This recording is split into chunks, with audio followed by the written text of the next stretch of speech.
Final రౌండ్‌లో పల్లవియే గెలుస్తుంది. ఇక ఆ తర్వాత ఇంటికొచ్చాక ఇక అక్షితతో అంటుందనమాట. ఎవరు ఉండరక్కడ. ఇక అక్షిత చంప పగలగొడుతుంది పల్లవి. "ఏయ్! నన్నెందుకు కొట్టావే" అని చెప్పి అక్షిత అంటూ ఉంటే, "కొట్టాలా? చంపాలా? అసలు ఏంటి నీతో ఏంటి నీకు నాతో ప్రాబ్లమ్? ఆ! ఏం ప్రాబ్లమ్? నన్ను చంపాలని చూసావు ఆ రౌడీలు పెట్టి. యాక్సిడెంట్ చేయించింది నువ్వే నాకు తెలుసు" అని చెప్పి పల్లవి అనడంతోని, "ఏయ్! ఏం మాట్లాడుతున్నావు? నేను యాక్సిడెంట్ చేయించడం ఏంటి?" అని చెప్పి అక్షిత అంటూ ఉంటే, "నాకు తెలీదనుకోకు. నాకు మొత్తం తెలుసు. పోన్లే పాపం అని చెప్పి నువ్వు చేస్తున్న ప్రతి తప్పుకి పోన్లే పోన్లే అని చెప్పి నీ మీద ప్రేమ పెంచుకున్నాను కదా, అదే నాకు ఇలాగా నా ప్రాణం తీసేలాగా అయ్యేటట్టుంది. ఇంకా చాలు, నా వల్ల కాదు. నేను చంటికి చెప్పేయాల్సిందే నీ విషయం" అని చెప్పి చంటి చంటి అని చెప్పి అరుస్తూ ఉంటుంది పల్లవి.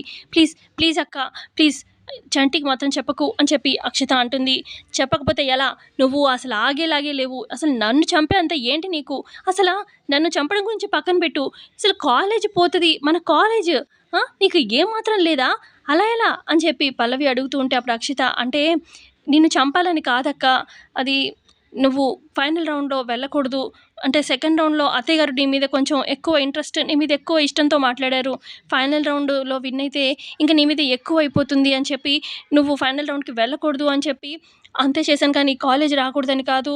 ఇంకేది కాదు రీజన్. ప్లీజ్ ప్లీజ్ చెప్పకు" అన్నట్టుగా చెప్తూ ఉంటుంది అక్షిత. ఈ లోపల పల్లవి "ఏమైంది?" అని చెప్పి అక్కడికి చరణ్ వస్తూ ఉంటాడు. ఇక అక్షిత ఏమో "ప్లీజ్ చెప్పకు" అన్నట్టుగా కళ్ళతో సైగలు చేస్తూ ఉంటుంది పల్లవికి. "ఏమైంది?"